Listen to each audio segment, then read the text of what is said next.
Nothing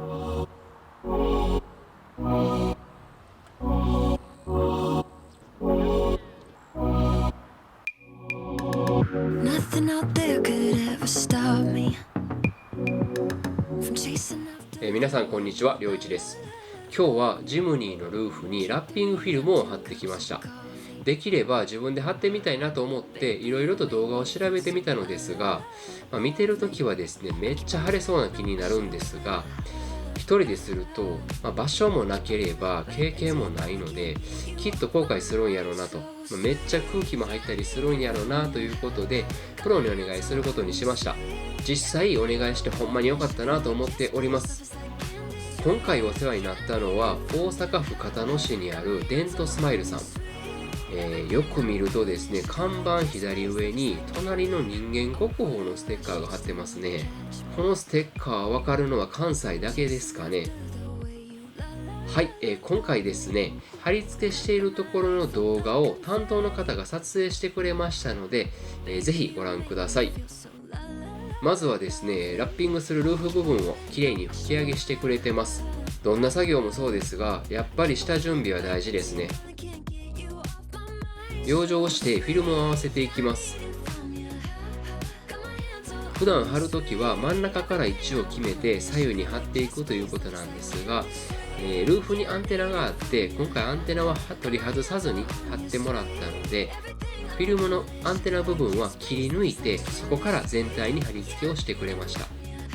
アンテナにも養生してくれていますが、これでフィルムがくっつかずに貼りやすくなるようです。フラットなルーフではないので少しずつ調整してくれていて、すごく丁寧に作業してくれてます。今回ですね、貼ったフィルムは 3M2080 シリーズのグロスホワイトです。ボディに傷をつけないようにナイフレステープを使ってフィルムをカットしてくれてます。このラッピングをすることを決めてから外で走ってるとやたらとですね、ルーフが白い車が多いんやないかと、自分が白に決めてからなのか本当に多いのかよく目にするようになりました。これは意識もしているのと、実際に多いのとどっちもあるのかなと思っていますが、どうなんでしょうかね。この透明の保護フィルムを外す作業は見てても気持ちいいですね。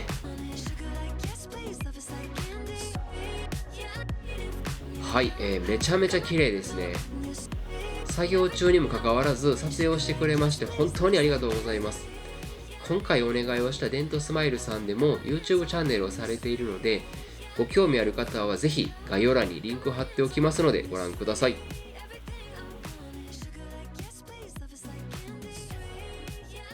実は初めにお願いする際、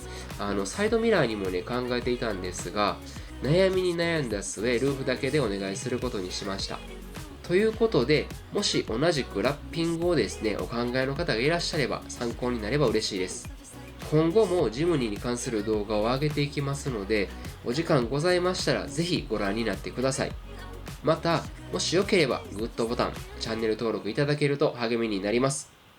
最後までご視聴ありがとうございます。